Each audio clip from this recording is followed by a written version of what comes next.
Assalamualaikum warahmatullahi wabarakatuh.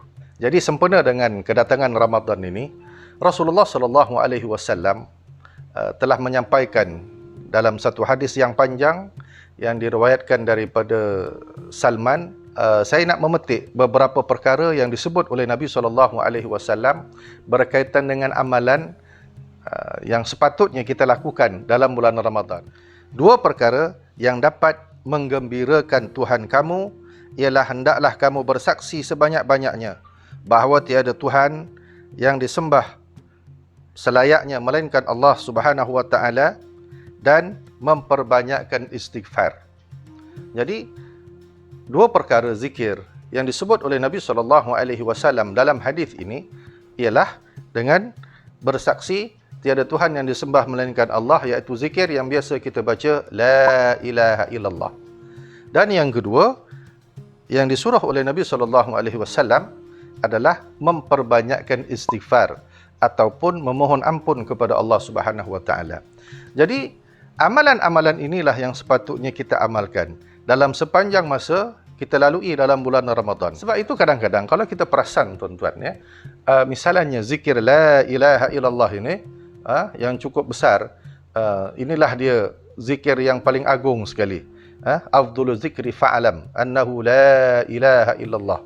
Jadi zikir ini mempunyai kekuatan yang tersendiri di dalam hati kita, iaitu kita iaitu kita menyatakan bahawa Allah Subhanahu wa taala adalah Tuhan yang selayaknya untuk disembah. Yang kedua yang disebut oleh Nabi sallallahu alaihi wasallam yang sepatutnya dan yang elok untuk kita amalkan dalam bulan Ramadan ini adalah istighfar, iaitu astaghfirullahalazim. Itu yang paling ringkas ataupun yang paling mudah sekali, sebab bila kita sebut istighfar ini dia ada pelbagai jenis zikir. Barangkali ada yang panjang, ada yang pendek, tapi yang paling mudah sekali adalah astaghfirullahalazim, iaitu aku memohon keampunanmu ya Allah. Dalam satu hadisnya Nabi sallallahu alaihi wasallam bersabda, di antara doa yang tidak ditolak oleh Allah Subhanahu wa taala adalah doa orang yang berpuasa sehingga dia berbuka. Kita perlu ingat bahawa Ramadan adalah bulan keampunan Allah Subhanahu wa taala. Awwaluhu rahmah wa awsatuhu maghfirah wa akhiruhu itqun minan nar. Dalam hadis Rasulullah sallallahu alaihi wasallam menyebutkan Ramadan ini 1/3 yang awal adalah awwaluhu rahmah. Rahmah ini rahmat, kasih sayang Allah Subhanahu wa taala. Pertengahannya wa awsatuhu maghfirah. Pertengahannya adalah keampunan Allah dan akhirnya adalah pembebasan daripada api neraka. Jadi kalau kita tengok hadis yang disebut oleh Nabi sallallahu alaihi wasallam ini bulan rahmat, bulan keampunan, bulan untuk melepaskan diri kita daripada azab api neraka. Lalu apakah perkara yang paling elok, yang paling cantik untuk kita minta kepada Allah? Adalah keampunan Allah Subhanahu wa taala di atas dosa-dosa kita yang telah kita lakukan selama ini.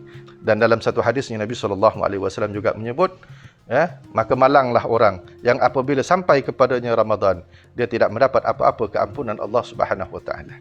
Kesungguhan kita untuk berzikir la ilaha illallah menyatakan akan ketuhanan Allah Subhanahu wa taala, dan yang kedua akan kita mohon akan keampunan Allah Subhanahu wa taala. Jadi dua perkara ini amat penting untuk kita amalkan, dan mudah-mudahan dua perkara ini kita dapat lakukan dengan baik, dengan elok pada tahun ini, dan menjadikan amalan kita untuk seterusnya, dan diberikan kita ganjaran pahala dan juga keampunan Allah Subhanahu wa taala yang kita harapkan. Sekian, wabillahi taufik wal hidayah. Wassalamualaikum warahmatullahi wabarakatuh.